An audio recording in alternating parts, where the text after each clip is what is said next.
Uses and Gratification by Rockford White. What even is uses and gratification?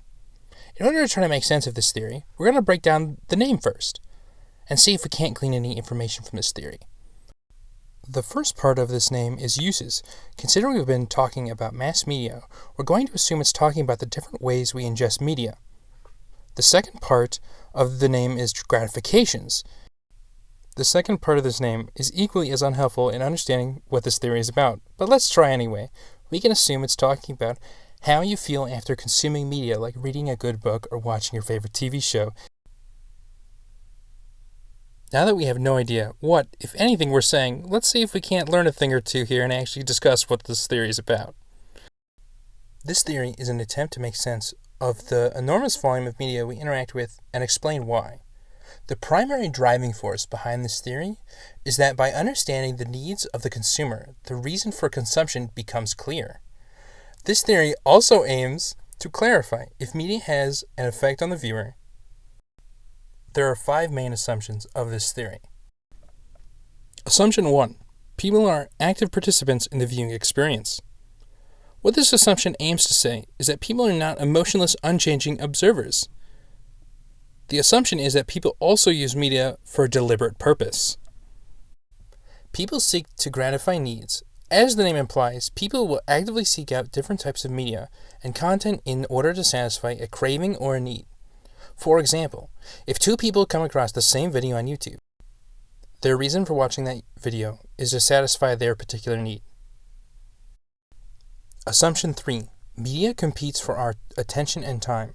This assumption is primarily about how the media we consume often competes and fights to maintain our attention. A good example of this is YouTube. Their algorithm attempts to guess what you will want to watch next so that you'll keep watching and watching and watching. This assumption also states that we won't understand our own choices in the media until we understand what is motivating our choice. Assumption 4. Media affects everyone differently. The greatest example of this I can think of is advertising. Advertising is designed completely differently depending on how and where it is. All advertising is aimed at one goal, to get you to buy the thing they're selling. They do this by changing how the ad is presented. For example, a billboard is aimed to be understood in a single second. One other end of this spectrum is targeted advertising, like ads on a web page. These ads can be tailored to the user to have the greatest effect on you. A great example of this practice is Google. They're master manipulators. It is truly mind-bending how efficient their machines are at predicting your personal reaction to a specific ad. This is how they make most of their money. You are the product.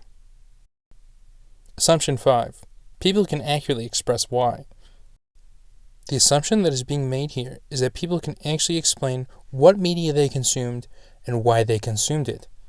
I don't think this is a very reliable assumption, because this reminds me of a time when I was still in high school, and my mother was driving me to school. She looked over and saw me yawning, then asked, "Did you sleep all right?" To which I responded, "No, I only slept 3 hours." She then asked why I stayed up all night. I then told her I was watching all of the HBO miniseries on Chernobyl.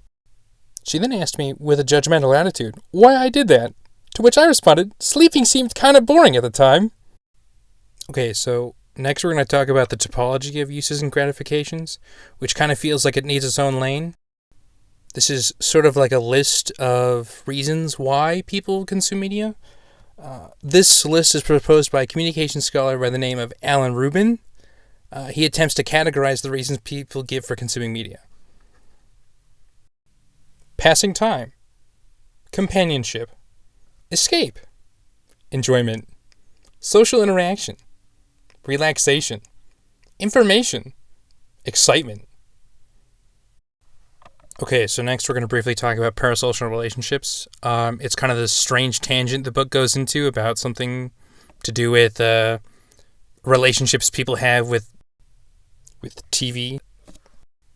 Oh, no, it's the actors on the TV they have the relationships with, which could just kind of sounds like a clinical term for stalking to me, but, not my theory.